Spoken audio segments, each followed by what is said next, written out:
barisan ahli jawatankuasa masjid Macam Bubuk, yang dihormati Al-Fadhil Ustaz Luqmanul Hakim, seterusnya muslimin muslimat mudah-mudahan dirahmati Allah sekalian. Alhamdulillah pada malam ini bersyukur kita kepada Allah SWT kerana dapat sama-sama berkumpul di masjid untuk kuliah bulanan kita. Jadi insyaAllah pada malam ini kita akan bersama dengan Ustaz Luqmanul Hakim bin Mukhtar. Jadi tuan-tuan kalau selalu tengok dalam YouTube ada jadi nak beli Ustaz pun lama, daripada bulan 3 lagi kontak kan sebab PKP. Jadi insyaAllah saya tak mau cakap panjang, saya serahkan terus kepada Ustaz Luqmanul Hakim. Tajuk malam ni yang diberikan Ustaz, Bila Hati Dah Keras. Bila hati menjadi keras. Mudah-mudahan dapat manfaat kepada kita bersama. Disilakan Ustaz.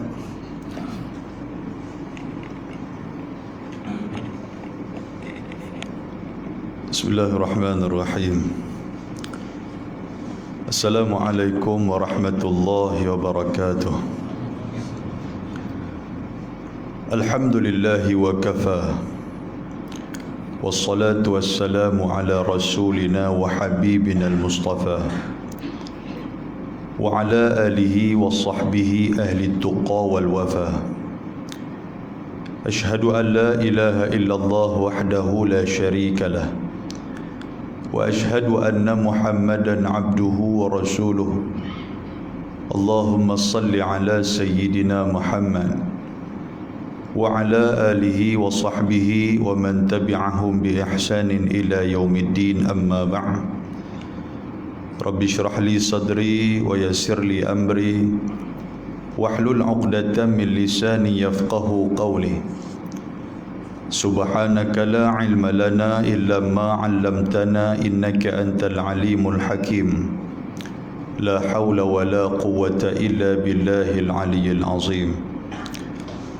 Allahumma ij'alna alladhina yastami'una al-qawl fayattabi'una ahsanah. Allahumma ya alim 'allimna al-Qur'an. Allahumma ya alim 'allimna at-ta'wil. Allahumma ya alim 'allimna al-bayan. Allahumma amin, Allahumma amin, Allahumma amin.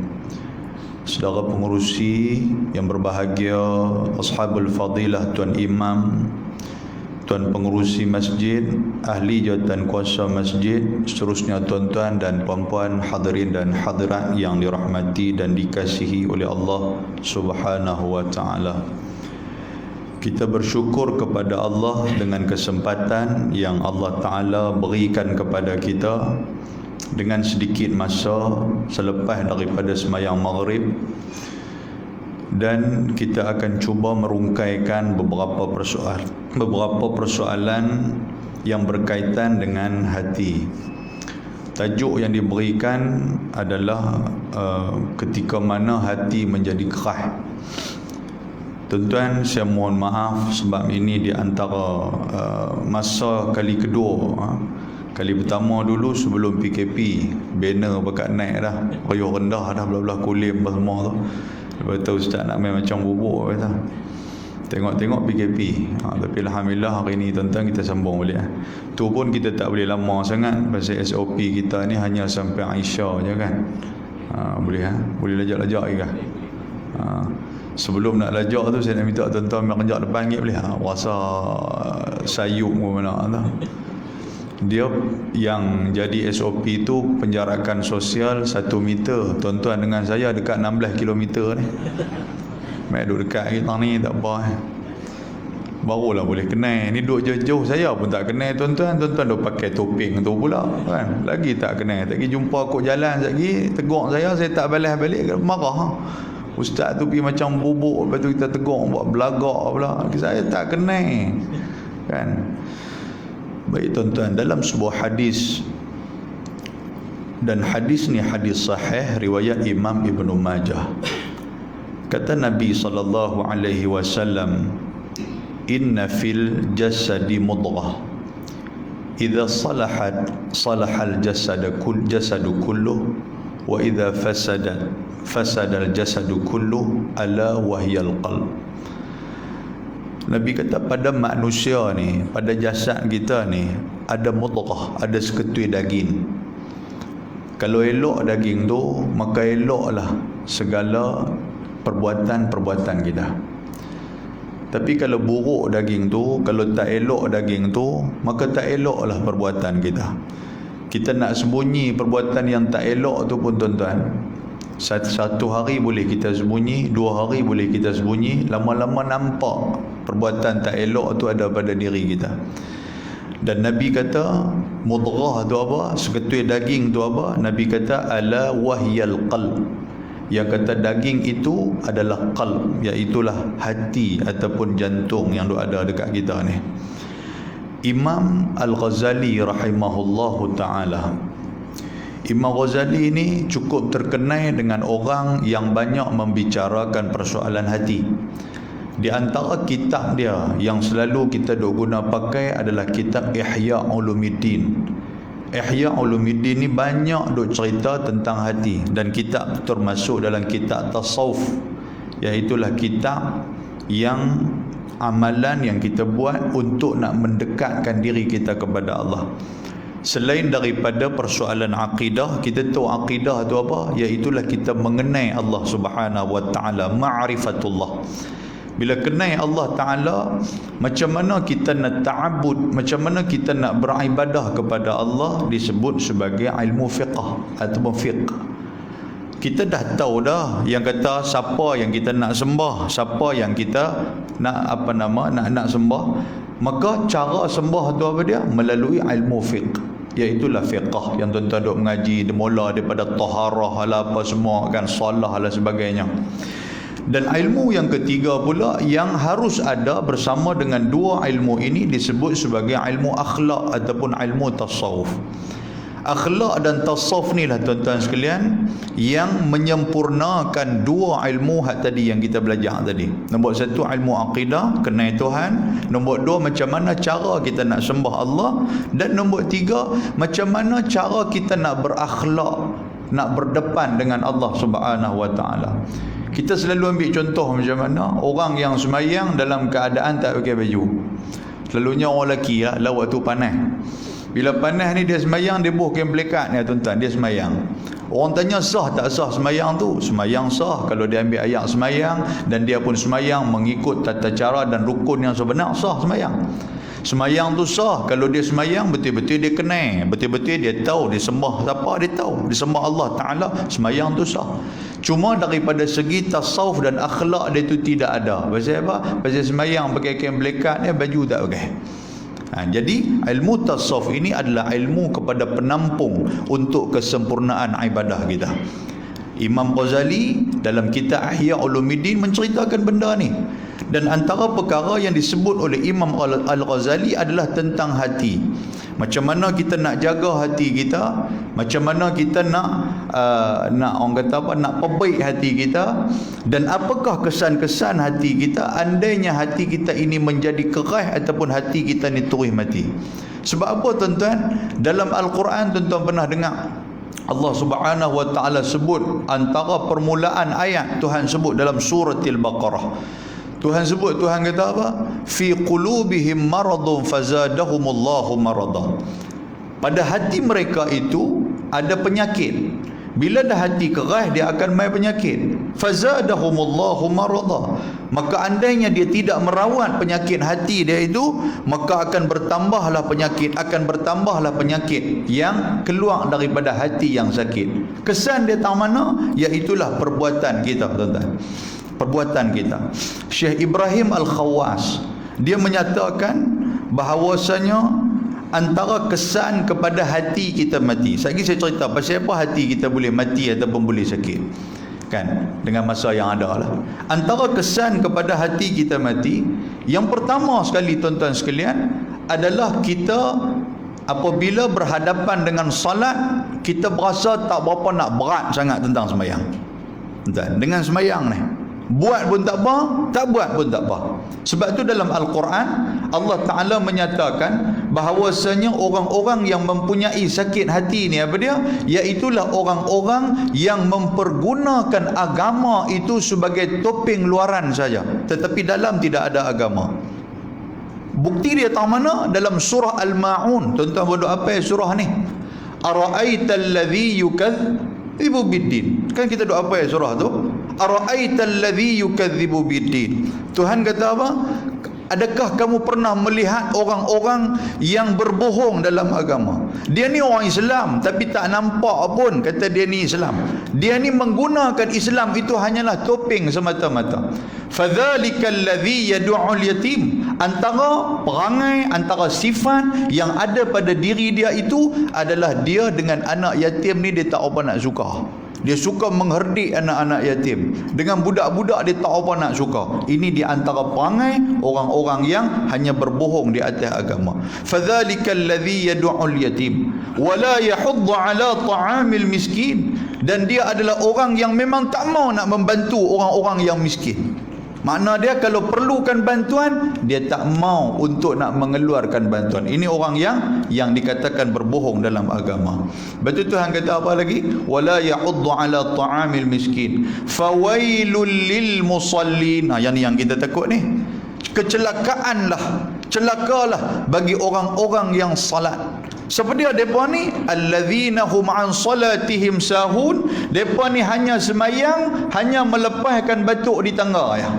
Apa makna semayang melepaskan batuk di tangga, tuan-tuan sekalian? Semayang ni kira semayang ya. Aku tak kira benda apa aku baca dalam semayang, dan apakah kesan pada semayang tu kita tak pernah kira.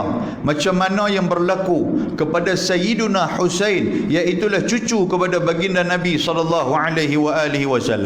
Ketika mana dia nak masuk dalam masjid, tuan-tuan, muka dia ni yang tadi nampak ceria, muka dia dah mula berubah menjadi risau dan bimbang. Bila dia nak semayang tu dia paling risau, tuan-tuan. Bila habis-habis daripada semayang, sahabat bertanya kepada dia, wahai Sayyidina Husain, apakah yang menyebabkan engkau bimbang, risau ketika mana engkau nak semayang, sedangkan salat itu di antara pertemuan hamba dengan kekasih dia, iaitulah Allah Subhanahu wa taala. Tentu dia jawab apa? Satu jawapan yang mudah. Dia kata apa? Aku takut Allah Ta'ala tidak menerima salat yang telah aku buat. Kita pernah ada perasaan macam tu, tuan-tuan? Kan? Nak semayang macam mana duk rasa, aku semayang ni Tuhan terima ke tak, ataupun khusyuk sendiri je. Kan? Angkat Allahu Akbar, Tuhan pun tak layan kita. Mana kita nak tahu, tuan-tuan sekalian? Itulah harapan yang ada pada diri Sayyiduna Husain. Dan itulah termasuk golongan yang tidak dicelakakan oleh semayang dia sendiri. Semayang dalam keadaan sahun, dalam keadaan lalai, tuan-tuan sekalian. Kan? Banyak lagi dalam keadaan lalai. Kita angkat takbir, terus kita ingat benda yang kita lupa ketika mana sebelum daripada semayang tadi ni. Allahu Akbar, teringat kunci motor. Kan Allah, raba-raba pakit. Tengah semayang boleh raba pakit. Perasan kunci motor duk ada di motor kot. Kelang kabut dah. Jahanam dah motor dah, baru beli dia dah. Kan bagi habis-habis bagi salam apa semua tu, tak ada nak wirid, tak ada apa, mangkit-mangkit keluar terus. Keluar motor pun tak buat main pun. Duk di rumah, tuan-tuan sekalian. Tapi jadi risau macam tu. Kan makna dia sahud. Walladzina hum yuraun, dan orang-orang yang semayang ni pasal nak tunjuk kat orang, nak abang kata dia tu kaki semayang, jaga elok. Kan macam kita duduk semayang qabliyah ba'diyah, minta maaf cakap belakang, cayalah kot, bukan tuan-tuan bagus belakang ni. Qabliyah ba'diyah di rumah kita buat tak? Tak usah duk angguk, saya tahu buat tak buat. Mai di masjid ni amboi, dia gostan belakang tu belah habis-habis orang nak buat ba'diyah punya pasal di rumah. Kan bagi salam dengan kain-kain pelekat, dengan kain-kain sejadah tu dia punggai lempar atas mari ya. Semayang tuan, qabliyah ba'diyah, itu di antara dia lah. Kadang-kadang di sini kita buat, tetapi tempat lain kita buat tak buat. Maknanya apa? Kita buat amalan ni kadang-kadang kita rasa untuk nak tunjuk ke orang, tetapi menurut Syekh Abdul Qadir bin Abdul Muttalib Al-Mandili, dia kata apa? Kan hak ni tuan-tuan pernah mengaji kitab Penawar Bagi Hati, pernah dengar kitab tu? Anak Kunci Syurga pernah dengar? Senjata Tok Haji Tok Lebay, tuan-tuan pernah dengar? Yang ni lah Tok Guru dia, Syekh Abdul Qadir bin Abdul Muttalib Al-Mandili. Dia kata di antara tingkatan orang-orang awam, dia kata tingkatan orang-orang awam, ketika mana buat satu amal ibadat, dia berasa macam orang duk tengok dia. Dia berasa macam orang duk tengok dia. Bukan dia nak tunjuk ke orang, tapi dia berasa macam orang duk tengok dia. Tuan-tuan sekalian, orang pun tak peduli, kita pun pakat semayang masing-masing ya. Kan ada tak tuan-tuan keluar tuan-tuan abang, ish aku ni bangga semua hari ni. Pasal apa hari ni aku boleh sembahyang sunat tu. Dia tak ada lagu tu lah. Orang kata aku pun sembahyang kan. Jadi tak ada bangga apa. Tapi dia duk rasa orang tengok dia. Cukuplah dengan perasaan itu, andainya dia boleh istiqamah dengan amalan sunat dia, maka diterima amalan itu. Ini kata Syekh Abdul Qadir Al-Mandili. Maknanya apa tuan? Kita main masjid buat bilah, walaupun kita duk berasa di rumah tak buat, tapi sekurang-kurangnya di masjid kita buat. Silakan, tak ada masalah apa. Kan? Sekali kita duk bubuh lagu ni, sekali pakai tak buat dah. Kan, yang tu kita tekut. Lepas tu Tuhan kata apa? Wa yamna'unal ma'un, dan orang-orang yang ada penyakit dalam hati dia adalah orang-orang yang tidak mahu memberikan apa-apa pertolongan. Tolong orang ni tak mau langsung. Tahulah tuan-tuan, tolong orang ni macam mana, nak sedekah, nak apa lagi dia tak mau. Ada dekat dia pun dia berasa tak apa nak cukup, dia pun nak bagi kat orang pula. Kan, yang inilah yang disebut oleh Syekh Ibrahim Al-Khawas. Yang pertama di antara kesan bila hati kita sakit, bila hati kita mati, yang pertama dengan amalan solat ni kita buat alai-balai. Amalan solat kita buat alai-balai. Itu yang pertama. Tuan-tuan, kita balik muhasabah tengok macam mana kita dengan sembahyang. Kita jaga betul tak dengan sembahyang, ataupun kita buat sagi ikut, maknanya penyakit tu dah mula dah ada dalam hati kita. Dengar azan, ada orang hak jenis dengar azan ni, dia terus tuan-tuan sekalian pi ambil yang sembahyang pancung apa semua, terus mai ke masjid ke apa. Ada orang jenis macam tu. Dia dah train diri dia daripada dulu lagi, dia kalau boleh dia nak sembahyang di awal waktu. Orang yang macam ni tuan-tuan sekalian adalah hati dia masih lagi bersih, belum lagi ada penyakit hati. Kan? Tapi kalau menurut Syekh Ibrahim Khawas, dia kata apa? Dia kata kalaulah kita duk melambat-lambatkan. Sagi lah kot dan kata kan dan duk dan kita tengok tak dan tuan sekalian. Jadi yang tu kita takut. Yang kedua, orang yang ada penyakit hati, kesan dia apa dia? Iaitulah dia tenang di dalam melakukan dosa. Bila dia buat dosa, dia tak rasa apa pun tuan-tuan sekalian. Seperti mana yang disebutkan oleh Nabi SAW. Nabi kata, di antara orang yang beriman dengan orang yang fajir tu macam mana? Iaitulah ketika mana dia melakukan satu kesalahan kepada Allah Subhanahu Wa Taala. Yara dhunubahu, dia melihat dosa yang dia buat itu seperti mana satu gunung yang akan menghempak di atas dia. Dia buat dosa, dia berasa Allah, berasa bersalah lah sangat-sangat. Kan nampak macam gunung tu nak hempak di atas dia. Itu orang yang dalam diri dia ada iman kepada Allah Subhanahu Wa Taala. Tetapi bagaimana orang yang fajir, orang yang hati dia itu sudah kotor, orang yang hati dia itu sudah sakit, orang yang hati dia itu sudah mati, iaitulah dia melihat dosa yang dia buat seperti mana zubab ataupun seekor lalat yang hanya hinggap di hidung dia, lepas tu dia kepih lagu tu je, dia kaih lagu tu je lalat. Tuan sekalian, ada tak tuan-tuan bila lalat hinggap di hidung tuan-tuan pergi basuh muka tu, ada tak? Nampak lagu tak ada. Betul tak? Lalat masuk dalam makanan kita pun kita ribas lagu tu, ya tak buang pun makanan tu, walaupun lalat tu membawa penyakit. Kan? Jadi macam itulah orang bila dia buat dosa, dia berasa serba lalat hinggap di muka dia keh macam tu ya. Begitulah dia bila dia buat dosa, dia tak rasa dosa itu memberi kesan kepada dia. Dia tak rasa dosa itu memberi kesan kepada hati dia. Itu yang kedua tuan-tuan. Kesan ketika mana hati kita mati, kita buat dosa, kita tak rasa apa, kita rasa tenang. Yang seterusnya, dia jauh daripada Al-Quranul Karim. Tuan-tuan, dengan Quran ni tambah kalau tu imam baca panjang, dia hak tu dia paling menyampah ni. Kan baca pendek-pendek sudahlah, tahulah baru balik daripada Mesir ngaji. Itu cerita dia tu. Kan baru balik daripada mana, baca panjang pula, baru mengapai surah tu baca panjang. Baca biasa sudahlah, kami duduk belakang ni tak larang nak berdiri. Ada macam tu. Kan tambah-tambah dia dengan Quran langsung dia tak pernah baca tuan-tuan sekalian. Sedangkan Nabi SAW sebut kepada kita banyak kali, Nabi duk sebut. Antara dia hadis yang cukup popular, Nabi sebut paling malas baca Quran pun bacalah 2-3 huruf pun kira jadi. Kan sebab dalam hadis Nabi kata apa?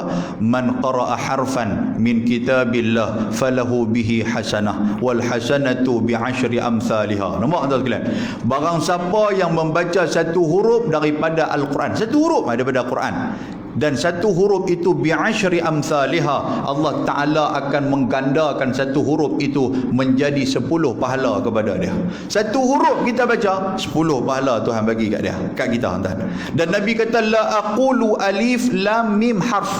Aku tak kata pun alif lam mim tu satu huruf, tetapi alif itu walakin alifun harf wala munhaf wa mimun harf, tetapi satu huruf itu, alif itu satu huruf, lam itu satu huruf, mim itu satu huruf. Yang ni orang hak paling balok lihat tiap-tiap hari dia baca 3 huruf tu ya.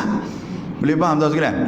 Kan bangkit pagi esok ke apa ke, alif lam mim cukup hari ni 30 dia kata dapat. Duk esok dia baca pula tambah lagu tu lah 30 tuan. Nak apa lagi? Kan? Dan huruf-huruf tu kalau boleh kita baca, cari dalam Quran kan banyak ahraful muqatta'ah yang kata huruf-huruf pendek-pendek ni. Hari ni kita baca alif lam mim cukup. Esok kita baca yasin 2 tuan sekalian. Lusa pula kita baca nun 1 ya. Duk tulat mati terus tak ada nak baca. Baca tuan sekalian. Tu pun bagi orang hak balong lah. Takkan orang macam bubuk balong metara tu. Baca. Dan kata Nabi SAW lagi, Nabi kata al-mahiru bil Quran ma'as safaratil kiramil bararah. Ingat, barang siapa yang mahir membaca Al-Quran, ni kelebihan kepada orang yang rajin baca Quran. Kan, mahir ni maksud dia bukanlah dia tahu semua tentang hukum hakam Quran tu. Takat makhraj huruf dia sebut betul, itu pun kira mahir lah. Dia boleh beza di antara ha dengan ha, tu kira mahir lah tu. Dia boleh beza di antara kaf dengan kha, tu kira mahir lah tu. Kadang-kadang kita dengar tuan-tuan sekalian orang baca, kita duk bisa baca makhraj macam mana kita, salah ni. Kan? Baca Allahu Akbar, Allahu Akbar. Tuan-tuan pernah dengar orang baca macam tu? Kan kaf tu dia sebenarnya Allahu Akbar, Allahu Akbar. Dia pergi baca Allahu Akbar, Allahu Akbar. Betul tak betul? Dengar pun tak betul dah. Dah lah bacaan pun tak betul, makna dia lagi tak betul. Kalau Allahu Akbar, makna dia Allah lah yang maha besar, Allah lah yang lebih besar. Tapi kalau dia baca Allahu Akbar, Allahu Akbar, khabar makna apa? Makna dia lebih tanya Tuhan tak? Tuhan bahabang, Tuhan bahabang. Tuhan kata aku sepak muka hang cuma ya. Ada katanya aku bahabang. Dia jenis macam tu. Jadi bacaan-bacaan macam tu. Yang tu ya, yang tok guru dan ahli jawatan kuasa masjid dia panggil guru tajwid mai untuk nak berbetul yang tu aja. Nak berbetul Fatihah kita, nak berbetul semayang kita. Dalam semayang pun banyak benda yang kita salah juga. Kan? Antara dia yang selalu saya dengar lah, di sini saya tak dengar tempat lain lah. Sami Allahu liman hamidah. Dengar tu betul lah. Rupanya tak betul pun. Sami Allah tu bukan Sami Allah, Sami Allahu liman hamidah, sin mim ain, Sami Allah itu baru betul. Telah mendengar Allah Ta'ala orang yang telah memuji dia. Kan itu baru makna dia. Tapi kalau Sami Allahu liman hamid, kita semayang berapa puluh tahun lah? Dekat 60 tahun, dekat 50 tahun, dekat 40 tahun. Sami Allah tu lah tak habis-habis. Tuan sekalian, rupanya perkataan sam ni makna apa? Sam ni kalau dalam bahasa Arab dia kata makna dia celaka. Makna dia celaka. Tapi kalau sami'a, telah mendengar akan Allah Ta'ala orang yang memuji dia. Sebab apa tuan-tuan? Sebab cerita bab hadis sami'a Allahu liman hamidah ni terjadi pada zaman Nabi SAW kepada seorang sahabat yang bernama Abdullah ibnu Quhafah, iaitulah Sayyiduna Abu Bakar As-Siddiq radhiyallahu ta'ala. Sayyidina Abu Bakar ni dia ni orang yang memang betul dia jaga semayang. Tapi mai hari tu dia agak terlambat. Bila terlambat ni dalam diri dia ni, ya Allah, lambatlah aku tak dah lah, aku tak dah. Dia je main macam tu. Dia masuk dalam Masjid Nabawi, tiba-tiba dia tengok orang tengah duduk berdiri. Dan dia pun rokok. Waktu dia masuk, dia sempat untuk mendapat rakaat bersama dengan Nabi SAW. Dia pun rokok, Allahu Akbar, bersama dengan Nabi. Sami'allahu liman hamidah, Rabbana lakal hamdu, hamdan kathiran tayyiban mubarakan fi. Dia baca yang tu, tuan-tuan sekalian. Bila dia baca yang tu, maka ditukarkan perkataan Allahu Akbar ketika mana i'tidal itu ditukarkan kepada Sami'allahu liman hamidah. Wahyu turun kepada Nabi SAW.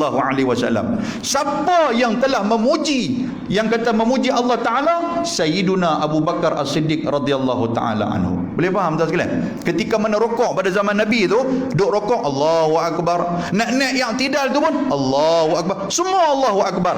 Mai lepas daripada Sayyidina Abu Bakar tu lah dia dapat rakaat bersama dengan Nabi. Lepas tu dia memuji hamdan kathiran tayyiban mubarakan fi. Dia puji. Lepas tu Allah Ta'ala pula buat turun wahyu kepada Nabi SAW. Sami'allahu liman hamidah. Tuhan telah mendengar siapa yang telah memuji dia. Itu perkataan dia.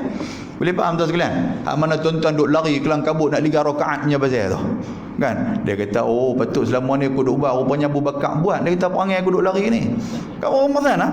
Kan? Dekat nak habis dah, tak apa nama orang baca. Qul huwallahu ahad. Sagi buka pintu, boom, dia tutup balik dah aircon. Dia lari main beram-beram. Dalam paket ada kunci. Kelang kabut lari main beram. Allahu Akbar. Tok Imam berokok, Allahu Akbar. Oh, dia kata lega boleh rakaat dia dah. Kan? Lega boleh. Pasal apa? Pasal sagi tak gaduh nak masbuk. Kan? Tak gaduh nak masbuk. Pasal apa yang takut sangat nak masbuk ni? Pasal apa? Pasal orang hak duk baca lepas daripada bagi salam tu duk astagfirullahalazim. Depa ni rajin duk kalis tengok belakang tu kan. Dia macam bubuk dah jenis tu. Astaghfirullahalazim. Dia tengok tu. Astaghfirullahalazim. Tengok dia atas bawah. Lepas tu dia buat geleng tu pula. Pasal apa? Kawan duk semayang ni. Jahanam dah rakaat ke berapa dah aku ni. Dia pun tak mau yang tu. Betul tak tuan sekalian? Ada sekali-kali. Oh, menatang ni dia bagi kau ni. Mampu. Kita tu baik. Tang mana tadi kata. Jadi tuan-tuan sekalian, semayang kita. Sami Allahu liman. Kalau kita baca Sami Allah, minta maaf saya sebutlah. Hak mana yang hak ni tolong berbetul lah. Sam ni makna apa? Makna dia celaka. Kalau tuan-tuan sebut Sami Allahu liman hamidah, makna dia celakalah Allah Ta'ala dan juga orang yang memuji Allah Ta'ala. Maknanya kita nak baca benda tu betul, tiba-tiba jadi maki pula kepada Allah Subhanahu wa Ta'ala. Ini berdasarkan kepada hadis riwayat Imam At-Tirmizi. Kan ada dua orang Yahudi, dia pergi jumpa Nabi SAW. Bila jumpa Nabi, dia kata apa? Assalamualaikum. Dia kata dekat Nabi, Assalamualaikum. Dengar macam bagi salam. Tidak sekalian. Rupanya telinga Nabi ni cukup sensitif dengan bahasa ni. Dan juga Aisyah pula duk ada tang tu. Aisyah pula pergi balas balik, Alaikum. Aisyah kata, ke atas hampa. Aisyah kata. Nabi kata, iyyaki rifq. Wahai Aisyah, lembut-lembut lah dengan mereka ni, jangan kasar sangat. Aisyah pun garang, bini muda tuan sekalian. Iyalah ada orang maki suami dia. Tuan-tuan, makna apa? Dia kata Assalamualaikum, makna dia celakalah ke atas kamu berdua, Muhammad dan juga Aisyah. Kan? Dengar macam kemas kan bagi salam kan. Kita baru balik daripada umrah lagu tu, dia bagi salam kau. Assalamualaikum bunyi pun. Bukan Assalamualaikum. Assalamualaikum dengan buh kain atas kepala. Bunyi serba sarang burung bunyi pun. Kan? Tak betul bagi salam tu, bagi salam tu betul ya. Jadi bila dia kata Assalamualaikum, Assalamualaikum, Assalamualaikum, bukan Assalamualaikum. Apa makna dia tuan-tuan? Celakalah ke atas kamu berdua, Muhammad dan juga Aisyah. Aisyah pula kata Alaikum, ke atas hampa lah yang celaka tu. Nabi marah Aisyah, Nabi tegur Aisyah, Iyaki wahai Aisyah, hang kena rifq, hang kena lembut sikit dengan orang. Aisyah kata lembut apa, dia marah ni, dia maki abang ni. Aisyah kata macam tu. Nabi kata apa? Sesungguhnya makian itu telah dilemparkan kembali kepada mereka oleh malaikat yang mempertahankan aku. Boleh faham tuan sekalian? Jadi itu perkataan dia. Sebab itulah Quran kena baca bagi betul-betul. Al-mahir bil Quran ma'as safaratil kiramil bararah. Siapa yang mahir membaca Quran, dia baca Quran tu betul, maka ketika mana di syurga nanti dia akan bersama-sama dengan safaratil kiramil bararah. Malaikat akan escort dia. Dalam syurga dia ada malaikat duk escort dia. Macam mana tuan-tuan nampak orang duk escort sultan lah kan, ada rider duk escort governor lah, tuan-tuan nampak macam tu. Maka dalam syurga nanti tuan-tuan akan di-escort oleh malaikat. Pasal apa? Pasal kita atas dunia kita membaca Al-Quran. Dan tuan-tuan, bukan dekat tu aja. Kata Nabi SAW akan dipanggil dua orang, iaitulah ibu dan juga ayah kita, dan diberikan kepada mereka hullatain, iaitulah dua pakaian daripada pakaian syurga. Lepas tu mak kita pergi tanya pula kepada malaikat, bima kusina hadha, wahai malaikat, pasal apa kami nak kena pakai baju ni? Pasal apa kami pakai baju ni? Malaikat kata apa? Disebabkan di atas dunia dahulu kamu mengutamakan Al-Quran kepada anak kamu. Lepas tu malaikat kata kepada kita hak baca Quran ni, tariklah tangan ibu kamu, tariklah tangan ayah kamu, naiklah ke atas syurga, ke dalam syurga daripada mana pintu pun yang kamu mahu. Tuan nampaklah? Itulah kelebihan kalau kita tekankan soal Al-Quran kepada anak-anak. Kita pun kena baca lah juga. Ni duk kira anak yang baca, kita tak baca, jam juga lah. Macam main masjid lah, duk perambat anak pergi masjid, hang pergi masjid, ayah tak pergi kah? Aku tak pada, hang pergi dulu. Dia suruh anak dia main, dia tak main mai pun. Sama macam Quran pun tuan-tuan. Kita duk perambat anak kita bagi boleh baca Quran, kita pun sama kena baca Al-Quran. Itulah kelebihan kalau kita baca Quran. Baik, orang yang hati dia rosak, orang yang hati dia sakit, antara bila sebut kata Quran, dia buat endah tak endah. Apatah lagi kita dalam bacaan-bacaan dalam semayang, tuan-tuan sekalian. Bebetul bacaan dalam semayang. Kan, saya malam ni saya cerita benda yang basic-basic, benda yang biasa-biasa aja. Kan, kita duk baca dalam semayang tu, kalau boleh carilah mana-mana tu imam ke, mana-mana tu bilai ke, ataupun ustaz mana-mana. Ada ramai aku pula macam bubuk ni. Kan, pegang tangan ustaz tolong dengar Ustaz Fatihah saya betul tak betul. Lagu tu aja, bukan ada apa nak malu apa tu benda kita duk baca. Ustaz boleh dengar tak tahiyat saya baca betul tak betul tu? Baca tu. Ustaz boleh dengar tak doa doa qunut saya duk baca betul tak betul? Yang tu ya tuan-tuan sekalian, kita nak apa betul. Dah nak baca dalam kelas tajwid ni kita tak berani baca, ustaz duk ngajak tu garang. Betul tak? Dia kata mai duk dekat ni, kita pun duk dekat jahanam dah kali ni. Dia kata baca. Kita pun baca-baca silap, dia kata tua nak mampuih dah nak baca, dia bubuh lagu tu. Pakai tak mai ke masjid dah 30 tahun. Kan dia bubuh lagu tu satu. Lepas tu kawan hak duk di hujung tunggu nak gelak. Hendak buat ustaz sangat. Oi, tengok ke janggut tu, dia kata Osama bin Laden pun kalah. Rupanya baca qul Allahum tabuk, bapak dulu gelak tu. Yang tu pun jadi cari pasal. Pakai tak mai lah kelas tajwid ni. Kan? Jadi kita pergi carilah mana-mana ustaz, mana duk ada ni, kita panggil dia sah, tolong sah dengar pak cik nak baca ni betul tak betul. Yang tu tuan-tuan sekalian, bukan untuk kita, bukan untuk siapa, tapi untuk kita juga, sebab kita nak baca dalam sembahyang. Baik, yang seterusnya, orang yang kesan, orang yang ada hati dia rosak apa dia, iaitulah tidak ada masa dia memikirkan persoalan agama. Kan, bab-bab agama ni dia letak tepi. Kan, agama ni tuan-tuan, dia ni ada, kita duk tengok hari ni menjadi trend sekarang ni, agama hanya digunakan ketika mana nak menikah, agama hanya